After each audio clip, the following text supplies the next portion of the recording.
Good evening, everyone. Welcome to the unexpected cosmology. The unexpected cosmology, not the expected cosmology. Hope you're all doing good. Now, a few weeks ago now, I gave a presentation, what may be the most important paper I ever wrote, presentation. Who really knows? But I wrote on the mark of the beast. Specifically, I asked the question, mark of the beast or the mark of Yahuwah, or you could say mark of Yah. Which will you choose? And so what I'm going to be talking about tonight is Constantine, but it's almost kind of like I actually wrote this article, Mark of the Beast or the Mark of Yah, based on the Constantine versus the Millennial Kingdom. Like this was a side paper that I wrote, and I had originally intended to give them side by side. So you guys all know, I'm just going to go over this really quickly. You guys all know the passage in Revelation that comes from Revelation 13, 16 through 18.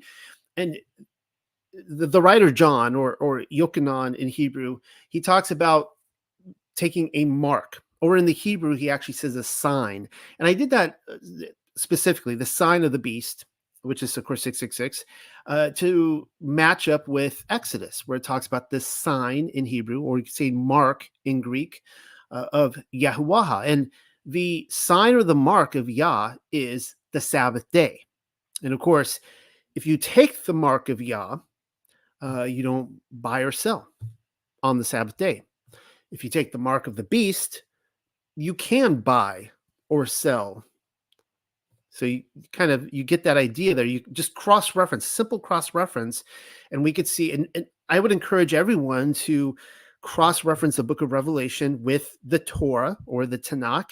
And that's what gets a lot of people in trouble, because Revelation is a very imaginative book, and there are probably hundreds, if not thousands, of interpretations for how you read Revelation. But taking it in cross-referencing Revelation with the Torah, the Torah would be the first 5 books of the Bible, and it starts to make a whole lot more sense. So if you take Revelation with Exodus, you could see that the mark of the beast, or the sign of the beast, is being able to work and buy and sell on the Sabbath, which is what we don't want to do. We want to have the mark of Yah. So with that being said, let's turn to Constantine versus the Millennial Kingdom. And hopefully you guys are going to like this tonight. Now you can see the original date here, 3/13/19. So just over 5 years ago, I wrote this, but then I did a big re-edit on it recently. You can see there 3/13/24. Well, you look at the date on this one. It was originally published in 2019, exactly 5 years ago to the date, pre-COVID. Now that wasn't planned. That just, I couldn't believe it. When I go in to dust off this old paper, I go in there and I look at the date when I published it. I was like, wow, exactly 5 years to the day. Might as well have been written before 9/11 then, as the world was a very different place. It certainly was before COVID. It's just, we inhabit a very different world. I'm feeling nostalgic for simpler times. The original title of this paper, Remember When Constantine Changed the Law of God and Got Away with It, was published on 3/13, a little over a month after I started keeping the Sabbath day, with only a month to go before I moved my family to Europe. Good times. There was still so much to learn about Stolen, his story, and the mud flood, as well as the Millennial Kingdom and the Greater Realm. I hadn't figured out the mud flood at all by that point. And I was still operating under the false premise that there were 3 dudes in heaven. I was still a Trinitarian at the time. I think I was. I might have given that up by then. I'm not quite sure. But at least I was right about one thing. The Sabbath was the holy, set apart, and final day of the week, which Constantine just so happened to swap out for his boy, Mithras. Mithras would be the sun god, similar to Apollo. And of course, the name change now implies that I'm tying Constantine and the Sabbath swap to Sunday with the impending Millennial Kingdom and its swap back to Sabbath. That is, until the inevitable swap back to Sunday again. Hopefully that wasn't too confusing. A lot of swapping going on.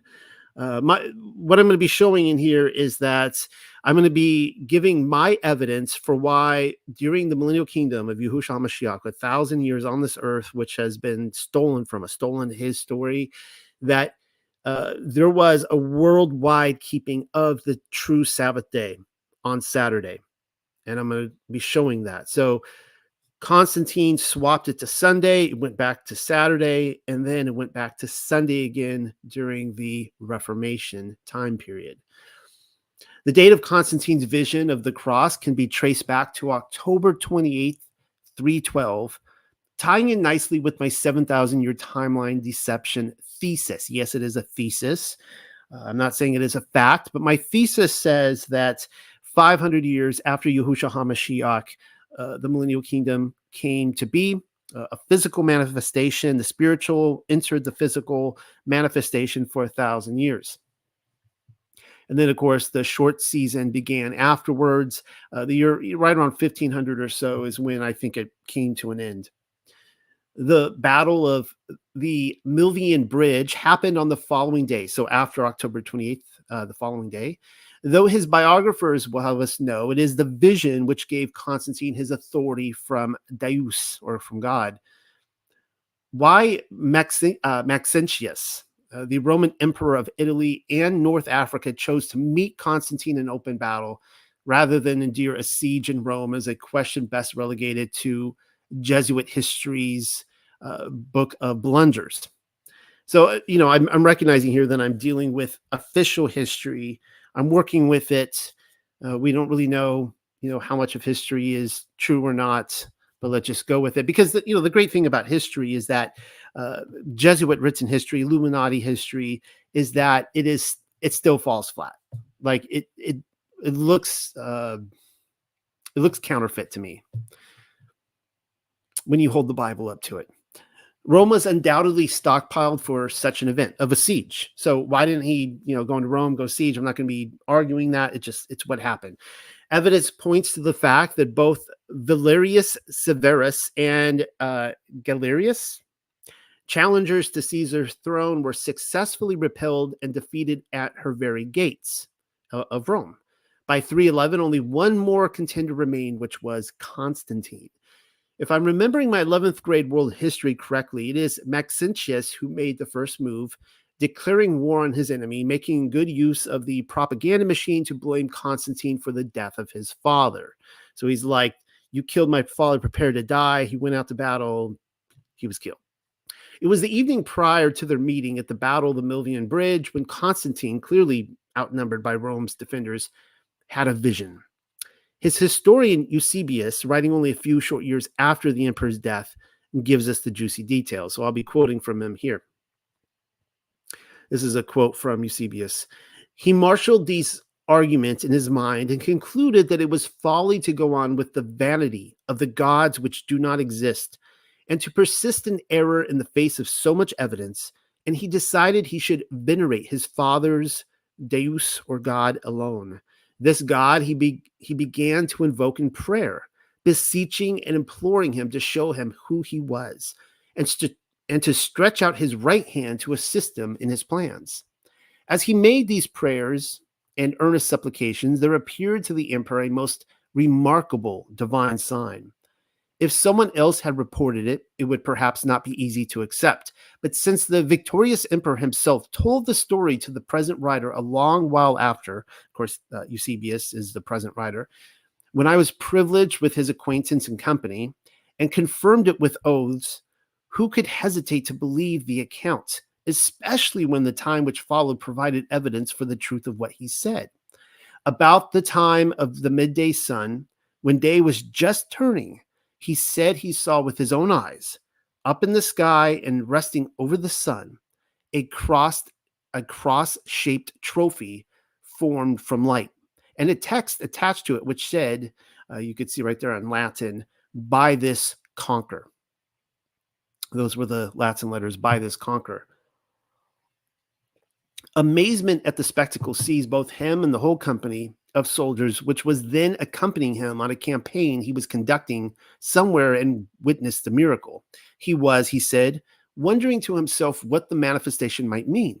Then, while he meditated and thought long and hard, night overtook him. Thereupon, as he slept, the Christ of Deus appeared to him with the sign which had appeared in the sky, and urged him to make himself a copy of the sign which had appeared in the sky, and to use this as protection against the attacks of the enemy. When day came, he arose and recounted the mysterious communication to his friends. Then he summoned goldsmiths and jewelers, sat down among them, and explained the shape of the sign, and gave them instructions about copying it in gold and precious stones. This was something which the emperor himself once saw to let me also set eyes on, Deus, or God, vouchsafing even this. And that comes from Vita Constantini, or the Life of Constantine. And you could see the chapters there. It looks like 27 through 30. In review, Constantine is said to have sought after the true God over creation rather than the idols which surrounded him. In response to his heart's desire, he was given a vision from the heavens involving the cross. I can buy that. I mean, seriously, I'm not having a problem with the vision. Eusebius also insinuates that the soldiers, having seen the vision alongside the emperor, were not easily believed among the normies, and why would they be? He was then taken to the armory, the writer, Eusebius, he was then taken to the armory to view the engraved designs with his own eyes. I see three options here. Either Eusebius fell prey to a government hoax, which very likely could be the case, or he, the writer, was an agent of the psyop, or the event which he attempted to describe actually occurred, right? It's your liar, lunatic, or lord argument. Then again, there is a fourth option, wherein Eusebius and Constantine were both patsies of a later reset,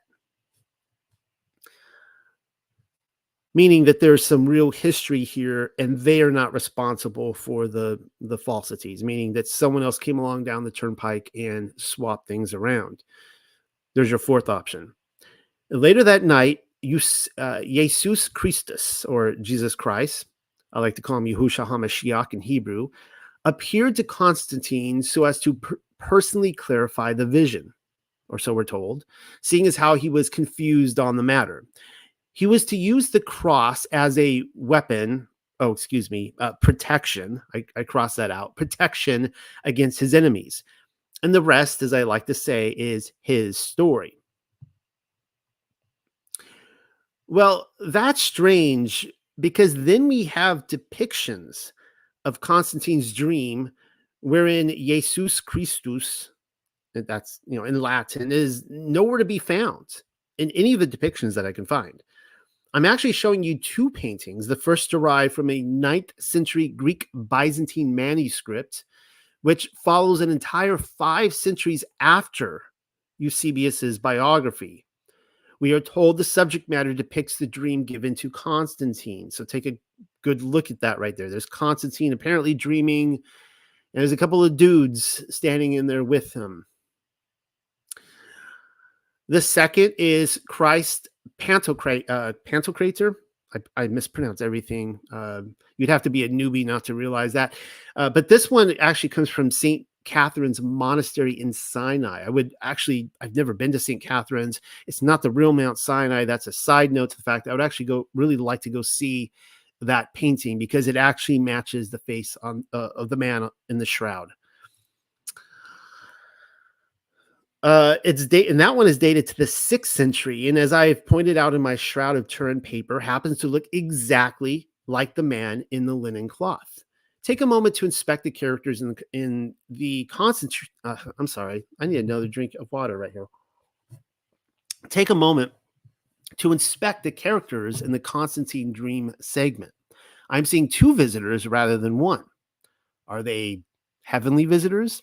Probably. I don't see why not. I'm not detecting Mashiach anywhere, though. Yahusha's depictions had been rather defined by this point.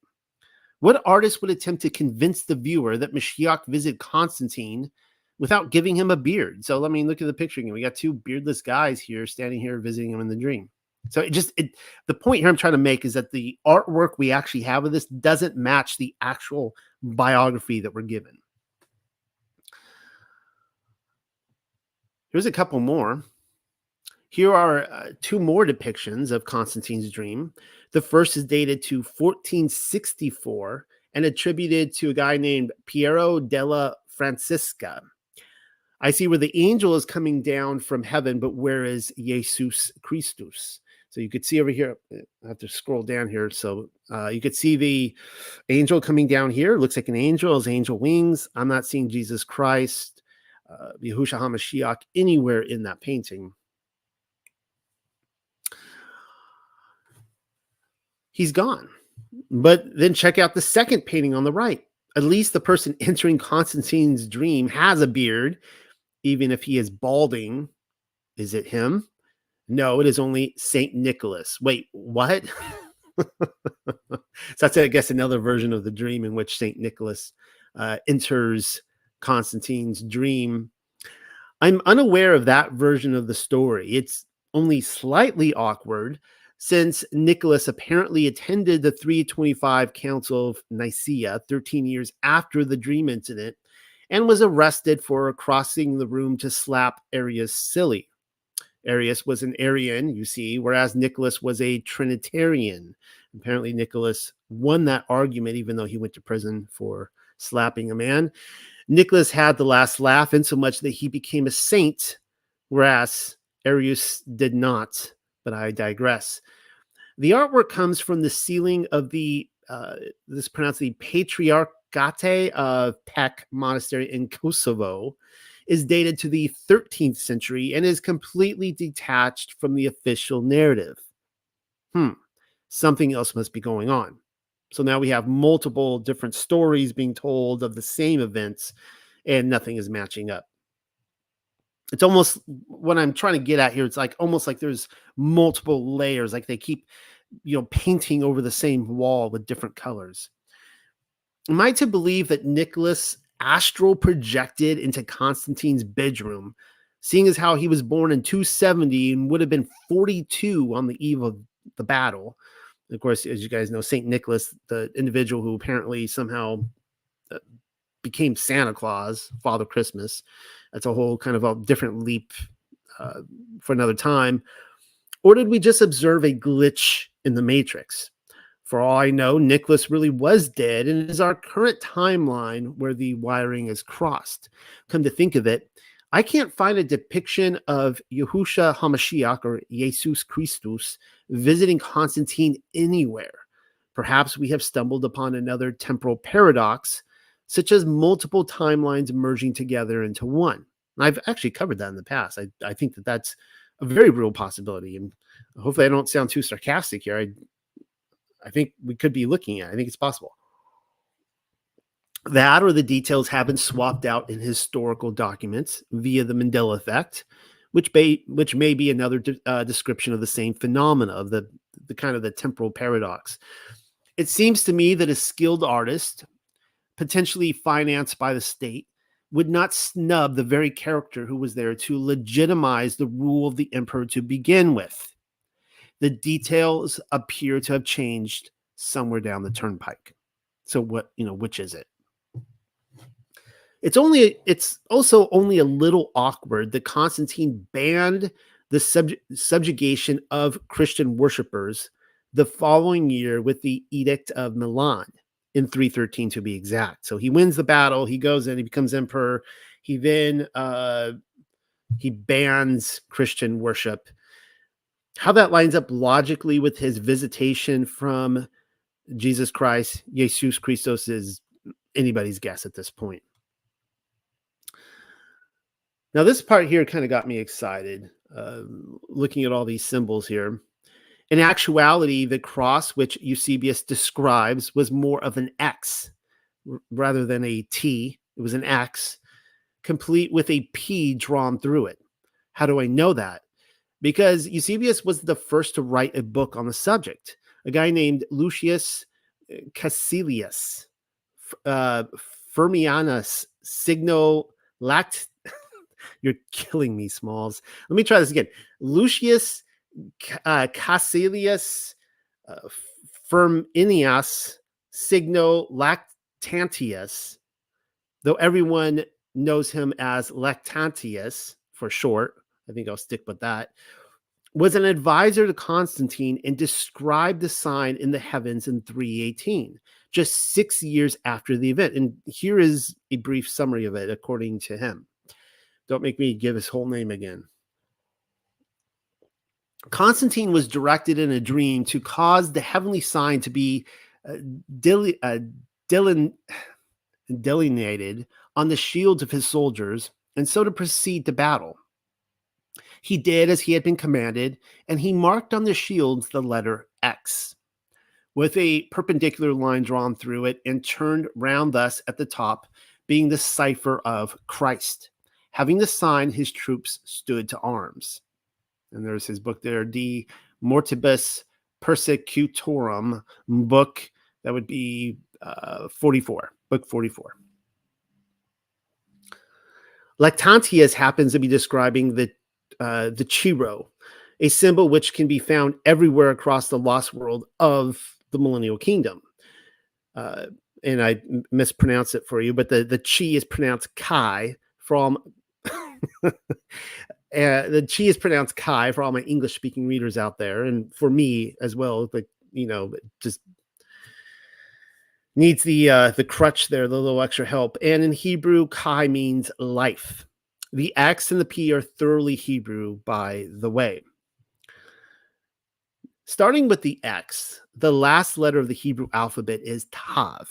We all know who the Aleph and the Tav is. That's Yahushua HaMashiach. And of course, Yahushua was nailed to a Tav. There is your sign in the sky, everybody. The current Hebrew letter Tav doesn't look like an X at all. It takes on the shape of a lowercase in appearance in the modern Hebrew, not the Paleo Hebrew, though. The Parashim were likely completely unaware that they were literally hanging him from the Tav, giving us yet another case of a lack of knowledge leading to destruction. So just to show you here, over here on the right, that would be the modern Hebrew Tav. It is an X, as in X marks the spot, and literally means mark, indicating the mark of the covenant or the mark of Yah, the mark of Yahuwah, and represents the T sound. Egyptian hieroglyphics have their version of the Tav, in which a drawing of cross planks form an X, only they call it the Ta. The Phoenicians do too. Even the Greeks thought it would be a good idea. Their Tau is where we get the shape of our T. The X, though, it's as I pointed out in other research papers and might as well do so again. The X is the ensign that was lifted up for the nations. And you see two of them here. You see the flag of Scotland, and everybody knows the flag of Great Britain. The X is the ensign that was lifted up for the nations during the Millennial Kingdom, in which Ephraim would not vex Yehuda and vice versa. Not going over all that research again. Read it for yourself in Yeshayahu. That would be Isaiah 11, 12 through 13, if you don't believe me. There it is. Now, the rho in chi-rho, that's kind of interesting, chi-rho. The rho in chi-rho is the Greek letter P, corresponding with the Hebrew, Arabic, and believe it or not, the English letter R. No, that is not a typo. The P is an R. In the Paleo Hebrew, the R is the 20th letter. I guess that'd be Rash. And unlike the Tav, it has remained consistent with the Paleo Hebrew looking like a flag, or quite literally a backwards P. Now, Miss Pamela is watching right now. Hopefully I'm not botching this. I did interview her for this and asked her a lot of questions. And you'll never guess what the Ra'ash means. Go ahead and guess. I'll give you a moment to think it over if you need the time. It means head and person, man, beginning, top, rule, inheritance, and possession. Let me say that again. It means head and person, like the head of the church. Man, the beginning, top, rule, like the ruler, inheritance, as in Yahushua HaMashiach receives the inheritance of the nations, and possession. The official explanation is that the chi-rho is a Christian monogram and symbol for Christ, formed from the first two letters X and P of the Greek naturally. In other terms, the chi-rho appears yet again to be another symbol of the millennial kingdom of Yahushua HaMashiach. You see it everywhere, particularly through the Byzantine Empire. Look, my intent in this paper is not to tell you whether or not Constantine saw the trophy of a cross above the sun. I mean, I don't know. I wasn't there. Though, mind you, it wasn't simply Constantine either. According to reports, his entire army witnessed the miracle, or so we're told. I mean, I really could see this going to any of the four options. I really can. This is all according to the official narrative, naturally. And as I showed, the official narrative doesn't add up. I wouldn't even know if the Battle of Milvian Bridge even occurred in his story, as I wasn't there. Though, FYI, I'm not here to debate that fact. Obviously, the propaganda department loves chewing up the grub before spoon feeding us the narrative. And like the millions of other stories spun out from the Ministry of Truth, I'm wondering if there's more than meets the eye to this one. Is the 312 date accurate? And more importantly, is the Constantine narrative damage control?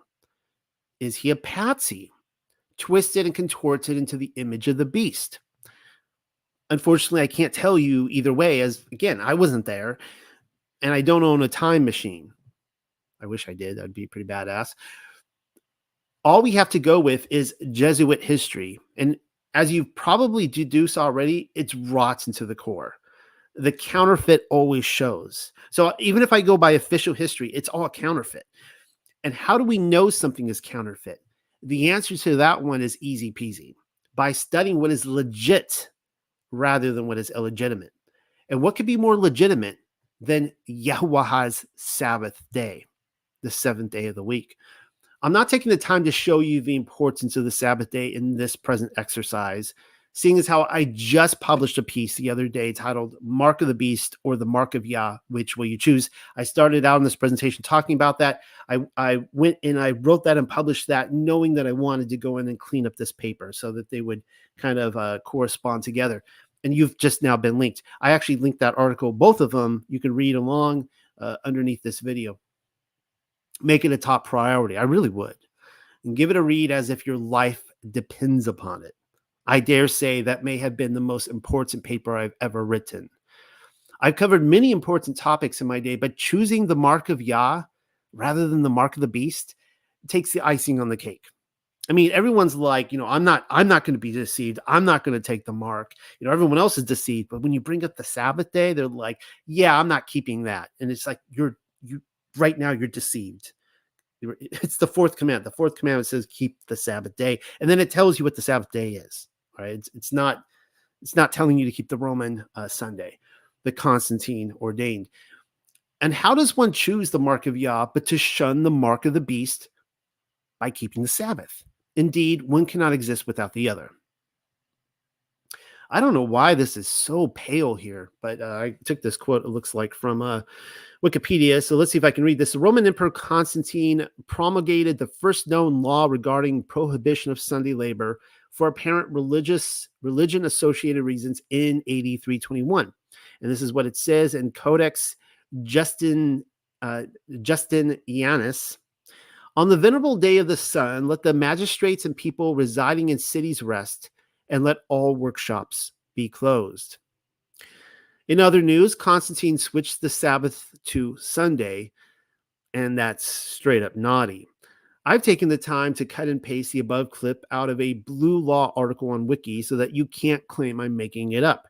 But perhaps I should write it out as well. And so here you go. I'll read it one more time. On the venerable day of the sun, let the magistrates and people residing in cities rest, and let all workshops be closed. There's another reason why to get out of the cities.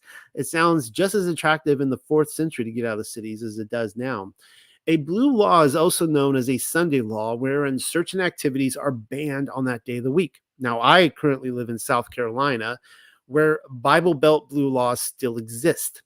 To give you an example, the retail sale of liquor on Sunday is banned by state law. Well, Constantine, it appears, promulgated the first known blue law in history, according to the history books officially, when stating that the Sabbath day would be on the first rather than the last day of the week.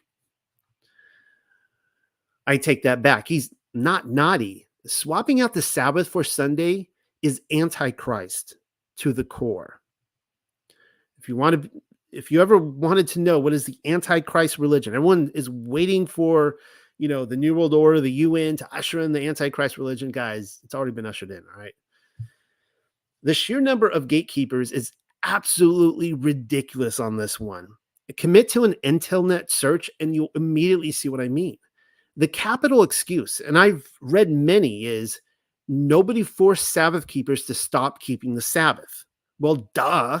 Spoken like Hasatan on Judgment Day, no doubt.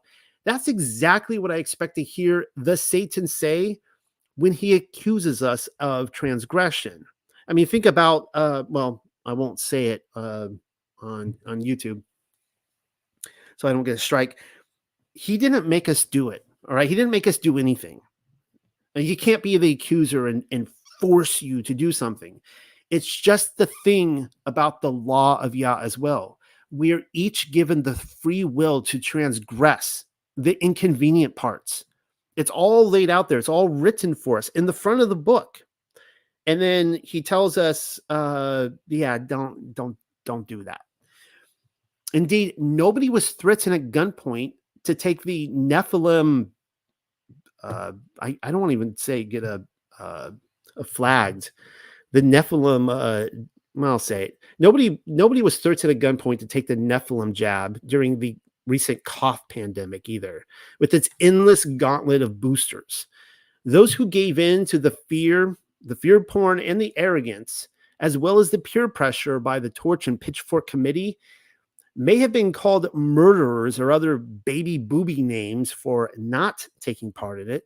Many may have even been threatened to lose their employment for rejecting the juice, but nobody forced them to do anything.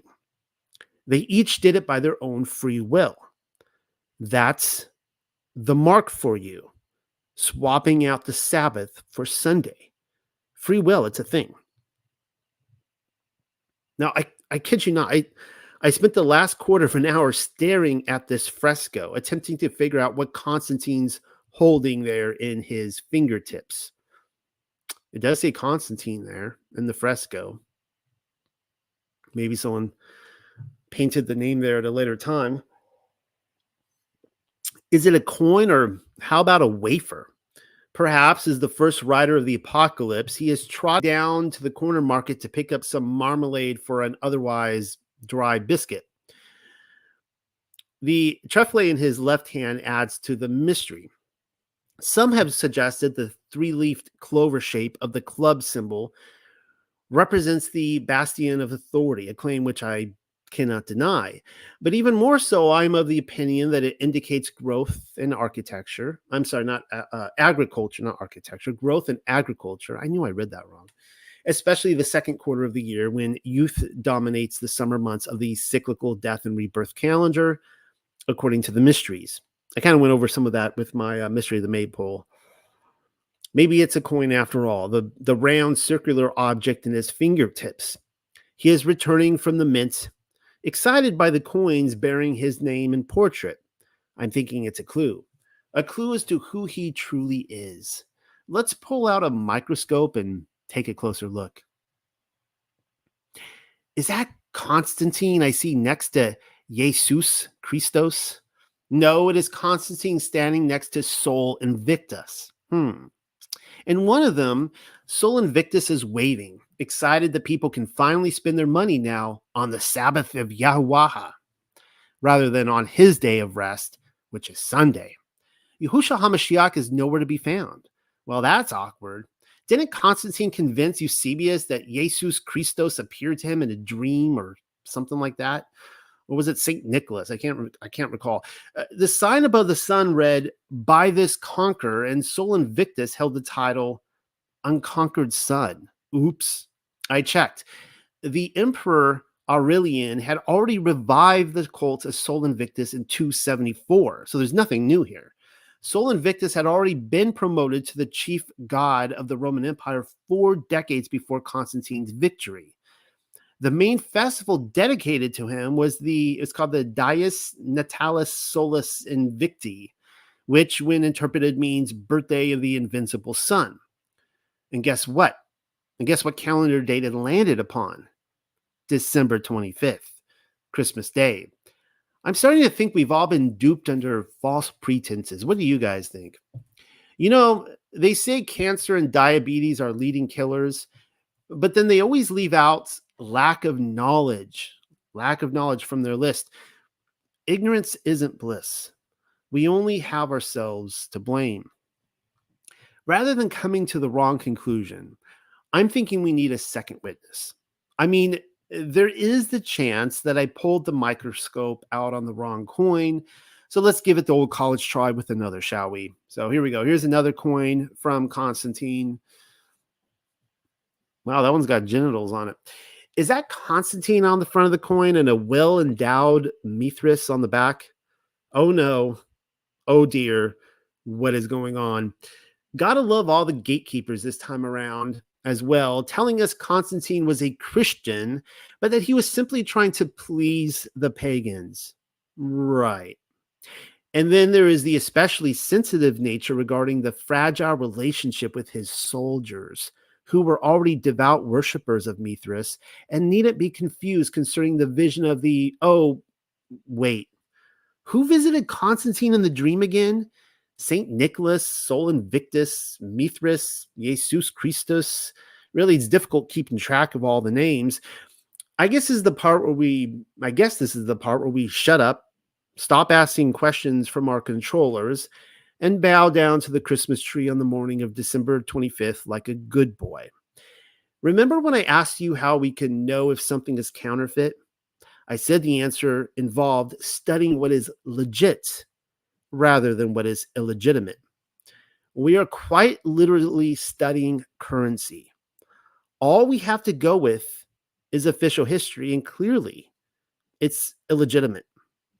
Again, our controllers will tell you the government of Constantine was a godsend, a quote unquote godsend. I hear this all the time because his administration was defined by the promotion of tolerance towards religions, which had so long been oppressed. More specifically, that he had legalized Christianity. If you can't beat them, then join them, I guess. They don't call it controlled opposition for nothing. Swapping out the Sabbath for Sunday and then bleeding Christianity with Rome's paganism sounds an awful lot like the mark of the beast, and oppressive as hell if you want my opinion on it. What better way to create a one world religion? All I'm seeing are pagan priests entering the church, exchanging one cloak for another. All those Christians out there concerned about the coming NWO religion seem totally blindsided by the fact that it's already been introduced via the mark of the beast, swapping the Sabbath out for Sunday. Persecution works for a season, but propaganda is all they've ever needed, right? Everyone's worried about the coming persecution. Guys, the propaganda already has most people where it needs them. Constantine quite literally changed the times, as the prophet Daniel would say, and he got away with it. Even Constantine's death comes across like one last gaslighting technique.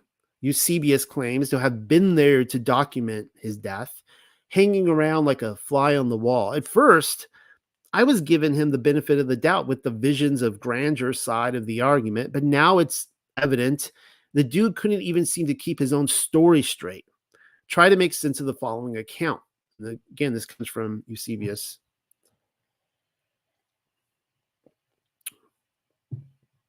Being at length convinced that his life was drawing to a close, he felt the time had come at which he should seek purification from sins of his past career, firmly believing that whatever errors he had committed as a mortal man, his soul would be purified from them through the efficacy of the mystical words and the salutary waters of baptism.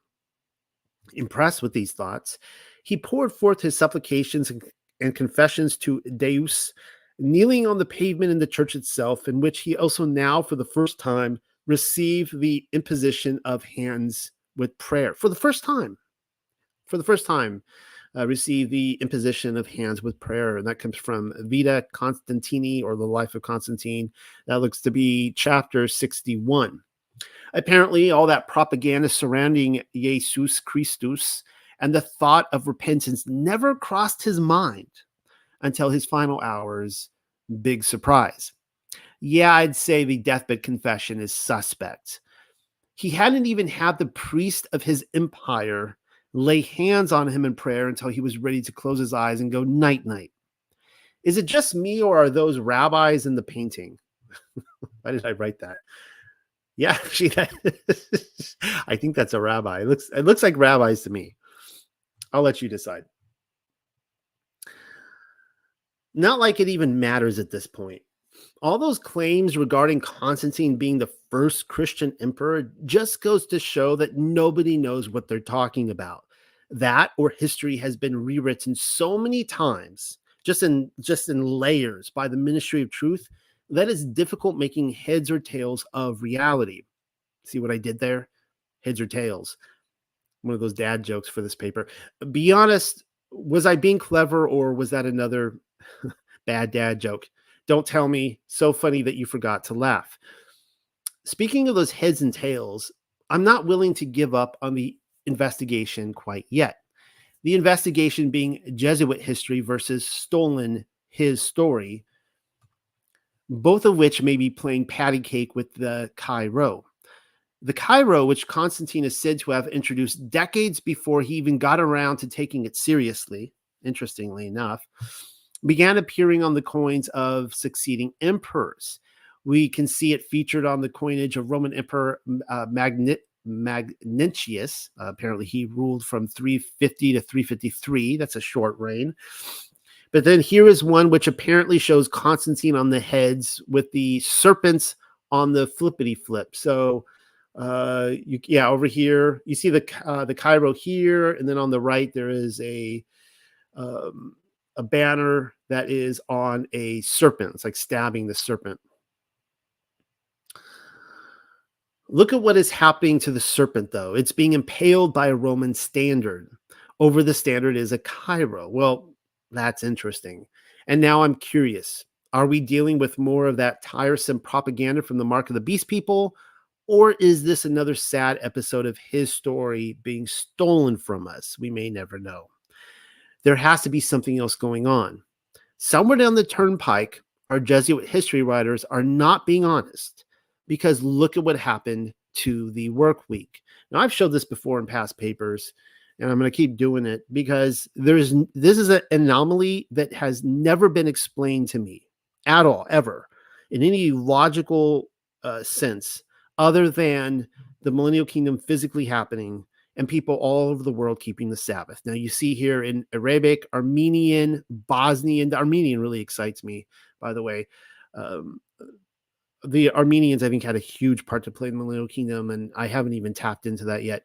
The Maltese, the Polish, the Portuguese, they all have Shabbat or Sabbath or Sabbado, some form of the Sabbath on the same day in their language, the seventh day of the week. Well, here's more: Bulgarian, Croatian, Czech, Georgian, Greek, Hebrew, Indonesian, Romanian, Russian, Serbian, Slovak, Slovene, Somali, Spanish, Sudanese, Indonesian, Italian, Latin, Ukrainian, and this is just a very small list. I need to put together like a complete list. I think it probably goes up to like 100. I mean, it's so many languages. They all agree Sabbath on the same day, seventh day. I get told all the time, how do you know, Noel, that the Sabbath wasn't swapped, and that our current Saturday in English, that's really the seventh day? Well, it lines up with all these languages all over the world. I have just delivered a list involving many major languages around the world which claim Sabbath as their seventh day rest. Mind you, I I haven't shown every language which incites the Sabbath. I have only given you some of them. There are others. How in the world is that phenomena possibly explained? It cannot be. I thought Constantine changed the Sabbath to the first day of the week, Sunday. Are you telling me all the ancient linguists and elite rulers of the earth read their Bibles, properly understood the fourth commandment, and decided to honor it in the language of their peoples, even though they didn't keep it themselves? Sure, let's go with that, or not. And the other one I hear is that Yasharel is divorced, kicked out of the land, and they go all over the world and change the day. But they were kicked out of the land for not keeping the Sabbath. So why are they now going to go into the surrounding nations and force the government to change the name when they're not even keeping the Sabbath? Again, makes no sense. When in official history did Sabbath honoring even happen, except by the few among Yahuwah's people? It's not in the books. It's not in the history books. So something is wrong here. Something doesn't add up. Not even Yashro, after they were divorced by Yahuwah and dispersed into the four corners of the earth, as I just mentioned, would have the political power to overthrow all of these languages and insert a Sabbath, which they themselves weren't even honoring to begin with. If I'm not mistaken, Yahuwah said Yashro would cease her Sabbaths, as in they stopped keeping them, period. So why were they infiltrating every language with the seventh-day Sabbath again? And for those of you out there saying that Saturday isn't the true Sabbath, that it's lunar, again, where in official history are people keeping the Sabbath on Saturday that we see all over the world? Where is it recorded? Show me in the history books where this actually happened. I actually say this right here. Please show me in official history when that happened. It never did. It's like I've said in other places.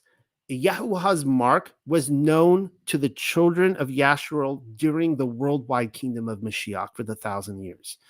We have ample evidence to show they honored it.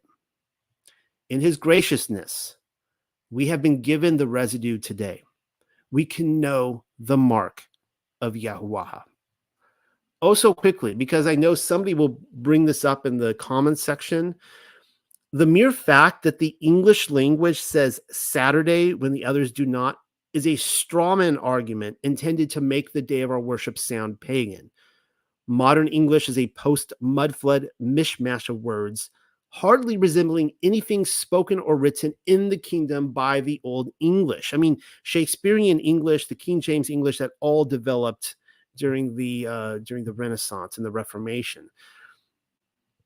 If you actually look at medieval English, it's hardly recognizable. I mean, I can't even read it. I've tried. I look at that. I can pick out different words. I can read that and that, but I can't get a coherent sentence. The two languages are hardly recognizable. And fun fact, Old English developed during the 6th century, precisely when the kingdom was ushered in, according to my timetable. It is for this reason that I have thought to name this paper Constantine versus the Millennial Kingdom. Hope you guys enjoyed that. I'll come to you again next week with brand new research on some other subject. And we'll do it again. Of course, come by this Friday night for my Torah portions. And I have interviews throughout the week and other things that keep me busy.